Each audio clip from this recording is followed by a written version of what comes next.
જીતુભાઈ ઇડલી વાળા ઠક્કરનગરમાં આપણે સૌથી પહેલો વિડીયો બનાવ્યો હતો આપણા લારીમાં. વર્ષોથી હું ખાઉં છું ત્યાં. હવે નિકોલમાં બીજું સેટઅપ બનાવ્યું છે કે જે તમને ઓથેન્ટિક બધી ડિશિસ સાઉથ ઇન્ડિયન તમને આ લોકેશન પર મળશે. ચલો બતાવી દઈએ આપણે કઈ કઈ ડિશિસ મળે. નિકોલના લોકોની એવી માંગણી હતી કે જીતુભાઈ તમારો હવે દૂર પડે છે અને 50% કસ્ટમર નિકોલમાં આવી ગયા છે. સાઉથ ઇન્ડિયન ડિશિસમાં છે ઇડલી ઉપમા છે જે મોર્નિંગ સ્પેશિયલ છે, પછી આ ઘી પૂરી મસાલા ઢોસા છે, આ છે મસાલા ઇડલી, બેને ઢોસા, મલાબાર પરાઠા વિથ રાયતું એન્ડ ચીની ચીઝ રોલ ઢોસા.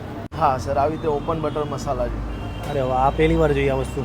અને આ બધી વસ્તુ તમને ઓથેન્ટિક ટેસ્ટમાં તમને અહીંયા મળી જવાનું છે ઇડલી મેનમાં. અને ગાઈસ સાઉથ ઇન્ડિયન ડિશિસની અલગ અલગ વેરાયટીઝ મેં ત્યાં જોઈ અને આ લોકો ક્વોલિટી ઉપર બહુ જ ધ્યાન આપે છે ત્યાં મેં નોટિસ કર્યું. અને લોકો લંચ પણ ત્યાં કરતા હોય છે ને ડિનર પણ કરવા આવતા હોય છે ફૂલ ફેમિલી સાથે, બિકોઝ આ સાઉથ ઇન્ડિયન ડિશિસ એવી હોય છે કે તમારી હેલ્થને નુકસાન નથી કરતી. અને ગાઈસ અહીંયાના ઘી પોડી મસાલા ઢોસા અને બેલા ઢોસાની જે વાત કરું ને બોસ, અને બેલા ઢોસાની ઉપર જે માખણ નાખ્યું હતું એનો જે ટેસ્ટ આવતો હતો ભાજી સાથે એક નંબર એમ. અને લાસ્ટમાં ફિલ્ટર કોફી અને લસ્સી પીવાનું ભૂલતા ને. આ પ્લેસ સવારે 8 વાગ્યાથી રાત્રે 11 વાગ્યા સુધી ઓપન હોય છે. જીતુભાઈ ઇડલી વાળાનું ઇડલી મેન લોકેશન સ્ક્રીન ઉપર દેખાય છે. જી આવજો, બહુ જ મજા આવશે.